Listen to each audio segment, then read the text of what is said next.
Hey, what's going on, everybody? It's Adrian Mason. I am back. It is Sunday, November 17th, 2013. I am doing my picks for the rest of Week 11 today. Unfortunately, I won't be able to post it because my blog site is having some maintenance issues again. So I didn't even get to post my Thursday quick pick, which I picked the Colts to beat the Titans. Colts won 30-27. And yeah, I can't post anything, but I'm not going to stop. It's not going to deter me from doing my posts and or doing my recordings, rather, audio, video, of my picks and, my what have we learned, etc. When they write that ship, I'll post everything up as soon as possible. This really sucks. And you know what else really sucks? My last 2 weeks of picks.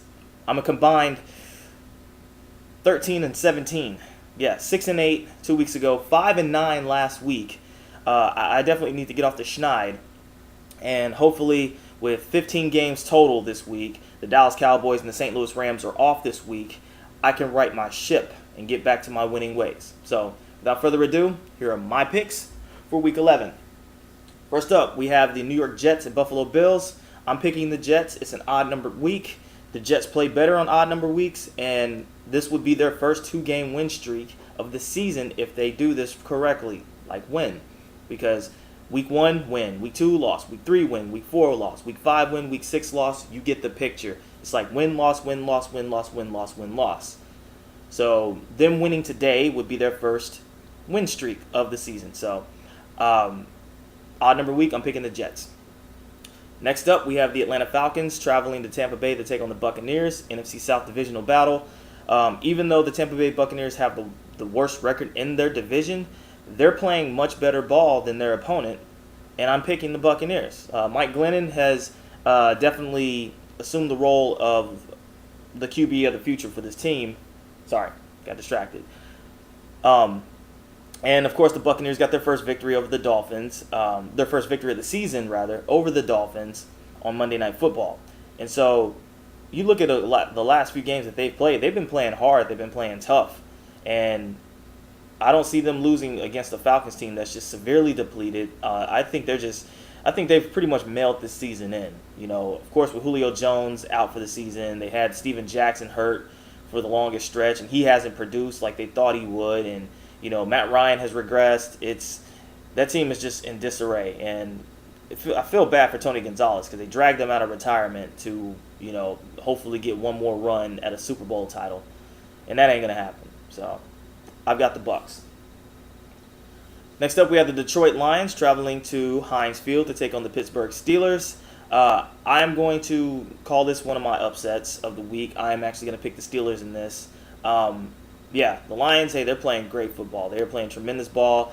They lead the NFC North. They beat the Chicago Bears in Chicago. They swept them this season, and they are about a game ahead in the NFC North.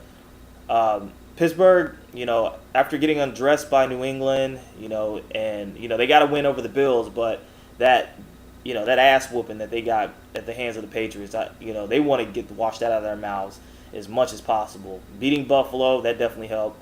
Beating Detroit would loom large for that team's morale and confidence, etc. And since it is in Heinz Field, it's going to be a shootout. I am going to go with the upset. I am picking the Steelers. Next up, NFC East battle. We have the 5-5 and co-leader of the NFC East, Philadelphia Eagles, hosting the 3-6 Washington Redskins. Nick Foles has taken over this team. Nick Foles has played tremendous ball. He has yet to throw an interception. Hell, he threw for 7 touchdowns a couple weeks ago, beat the Packers, and yeah, they're tied with the Dallas Cowboys, who are on a bye for the lead in the NFC East. They get to host the Washington Redskins, who jumped in front of the Vikings to lose and collapsed in the second half of that game. And yeah, I'm picking the Eagles in this because the Redskins defense is just terrible. RG3, he could put up numbers, but the dynamic big play capability that he had last season is still not there. And yes, Alfred Morris is the beast. He's the workhorse. But Philly's just got too much firepower. And of course, we all remember what Philly did to Washington in the very first game of the season. So Philly's at home. Nick Foles is playing extremely well. I'm picking the Eagles. Next up, we have the Arizona Cardinals traveling to Jacksonville to take on the now no longer winless Jacksonville Jaguars. Jags got their first win last week over the Titans, and Arizona Cardinals have been sneaky this season. There are games where they look terrible, and there are other games where they just look lights out. And that's primarily because of their defense. The Cardinals have one of the better defenses in the league. Matter of fact, you look at the NFC West in general, you look at all their defenses. I mean, they have quite possibly the best defense as a cohesive division in the NFL. And they're going to Jacksonville to take on the Jaguars. As much as Carson Palmer, like I said, and I say this every time I talk about the Cardinals, but it's not like it isn't true. Carson Palmer will gift wrap an interception or two, or three if he's really generous. But even though the Jags got their first win, they may be feeling a little bit better about themselves, I still pick the Cardinals in this. I think the Cardinals, they just have too much offensively, and of course that defense is just nasty. So, Cardinals. Next up, we have the Oakland Raiders traveling to Reliant Stadium to take on the Houston Texans. The Oakland Raiders will be playing without Terrell Pryor. And, who is their starter? Jeez, I don't even know who their starter is. Sorry. But they're traveling to Houston. Case Keenum, much like Mike Glennon, I think he's assumed the role of QB of the future for that team. Obviously, Houston is at home. Offensively, Keenum, Andre Johnson, DeAndre Hopkins, and then, of course, defensively, J.J. Watt. I got Houston in this one. So, Texans. Next up, we have the Baltimore Ravens traveling to Soldier Field to take on the Chicago Bears. The Chicago Bears will be playing without Jay Cutler this week. And, of course, they're coming off of that bitter defeat at the hands of the Detroit Lions. The Baltimore Ravens, they had a come-from-behind overtime victory, or not a come-from-behind, but they had an overtime victory over the Cincinnati Bengals to tighten up the AFC North race. This is supposed to be some really nasty weather that's going to be coming down the pike in the upper Midwest. And having said that, I'm picking the Ravens. Don't know why. Honestly, I do know why. I just think, of course, McCown, who's going to be starting for the Bears, he's been playing well for them, but I think the Ravens are ready to, make a run. I don't know if they're going to make a playoff push, but they have a sense of urgency, I think, that makes them a much more aggressive team coming into Chicago. And, Flacco, had his ups and downs. That run game is just terrible, but Flacco does like to air it out, and it's not going to stop him today. And that defense is severely depleted. Matter of fact, they lost Peanut Tillman for the season, and that's another reason why I'm picking the Ravens, because he's the heart and soul of that secondary, and I think Flacco is going to launch it out. So, Ravens. Speaking of the Cincinnati Bengals, we have an AFC North battle actually, it's the Battle of Ohio. It's the Cleveland Browns taking on the Cincinnati Bengals. Cleveland won the first matchup. I'm picking Cincinnati to win this matchup. This one is in Cincinnati. The Bengals know that they let one get away at Baltimore, and they know that they're still leading the division, and they cannot afford to get swept by the Cleveland Browns. They can't afford to lose another game, period. They want to keep a stronghold over the AFC North, and I think they get it done in this go-round. Even without Geno Atkins, even without Leon Hall, Ray Malaluga, I think Green and Jones are going to have AJ Green and Marvin Jones. I think they're going to have big games today. So, Bengals.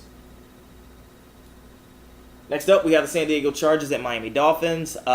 Chargers coming from a close loss to the Denver Broncos. They travel to Miami to take on the Dolphins, and of course, we all know their situation, the whole locker room thing, and then of course, they gave Tampa Bay their first victory of the season. That whole incognito Jonathan Martin saga has derailed their focus this season. And so, with that being said, I'm picking Phillip Rivers and company. I'm picking the Chargers to beat the Dolphins in Miami. So, next up, a game that before the season started looked so marquee. Really isn't all that marquee now, but it's the Green Bay Packers traveling to MetLife to take on Eli Manning and the New York Giants. The Packers are without Aaron Rodgers, who took a bad hit in the game against the Bears and broke his collarbone, or fractured it, however they want to call it. So they are having to ride the arm of Scott Tolzien. They're traveling to take on the Giants, who have won 3 straight. Not the prettiest of wins, but they're winning. And so now that it's funny to say this, but they're back in the thick of the NFC East race. And I'm picking the Giants to win this one because Green Bay's offense without Aaron Rodgers is a lot like the New England offense without Tom Brady. That offense goes with Aaron Rodgers. I mean, Aaron Rodgers is that offense. Yes, they have a strong run game now with Eddie Lacy and James Starks, but the passing game is what Green Bay is known for. That's their big money ticket. That's their claim to fame. Scott Tolzien, he's no Aaron Rodgers, and we all know that. And now they're going to New York to take on a Giants team that's starting to get some swagger, some confidence back. I'm picking the Giants. Next up, we have the Minnesota Vikings traveling to Seattle to take on the Seahawks. Seattle's at home, folks. Who else am I going to pick in this one? Seahawks. Big game today, doubleheader. America's Game of the Week on Fox. San Francisco 49ers traveling to New Orleans to take on Drew Brees and the Saints. 49ers coming off of an ugly loss to the Carolina Panthers, where now everybody is starting to question whether Colin Kaepernick is the starter of the 49ers for the future. Terrible game. He's under a lot of fire, and offensively that team is under a lot of fire.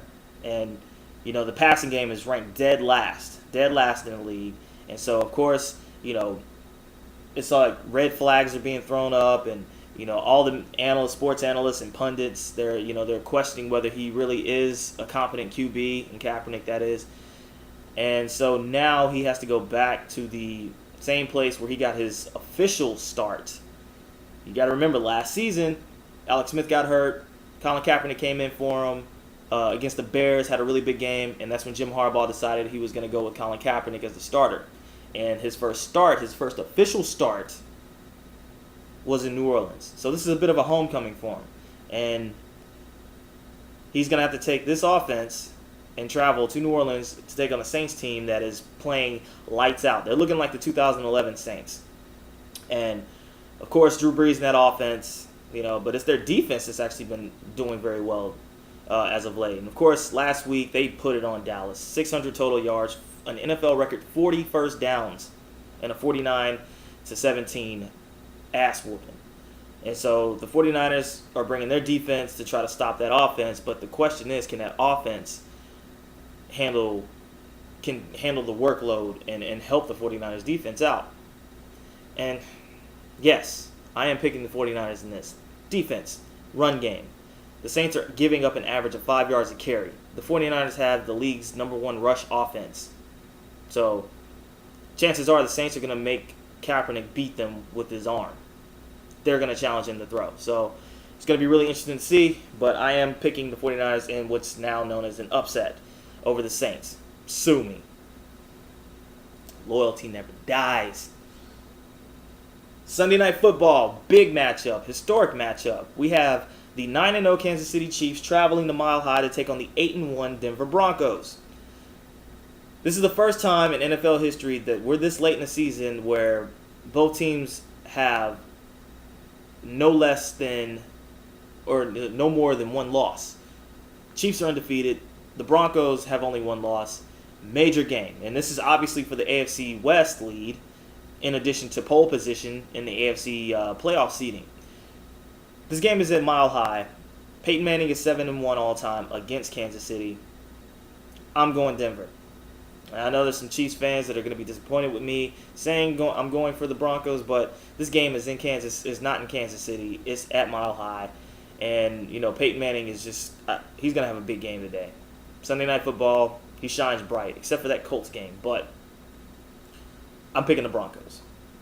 And finally, we have our Monday Night Football matchup where we have the New England Patriots traveling to Carolina to take on the Panthers. Surprise team in the NFL, the Panthers. Big win over the 49ers last week, riding a 5-game win streak, and they get to host Tom Brady and the Patriots. Difference between what the Panthers did to the 49ers and what they are looking to do against the Patriots have a passing game. And, of course, with Tom Brady having Gronk back and getting back in rhythm with his pass offense, I'm picking the Patriots. The Panthers they're playing extremely well, but in a passing shootout, the Patriots are not gonna be matched. You know, Cam Newton, he does well, but he's not gonna sling the rock like Tom Brady would. You know, passing wise, the Patriots have a much better passing game. The defense for the Panthers is definitely gonna challenge him, but I think in the end, New England wins this game. So there are my picks, folks, and I'll post it soon as they fix my damn blog. So until then, Sadra Mason. Peace.